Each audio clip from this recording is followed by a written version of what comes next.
जिसके बारे में आप सोच रहे हैं वो आपको क्या कहना चाहते हैं, क्या बोलना चाहते हैं आपके लिए। ओके, तो ले लेते हैं। My life started when I met you. तो ये कहना चाहते हैं कि इनकी जिंदगी शुरू हुई है जब आप इनसे मिले हो। और उसके बाद your family want like me, but साथ ही साथ ये भी बोल रहे हैं कि आपकी फैमिली इनको पसंद नहीं करेगी।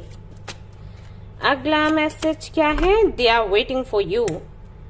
ओके,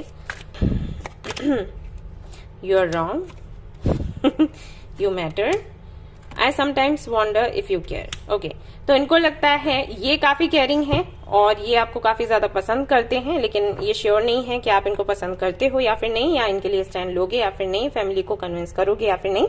ऐसे ऐसे डाउट्स इनके मन में चल रहे हैं। तो अगर आप इनके लिए स्टैंड लेने वाले हो तो प्लीज उनको बताओ, सो दैट उनकी ये चिंता दूर हो और आपका कनेक्शन आगे बढ़े।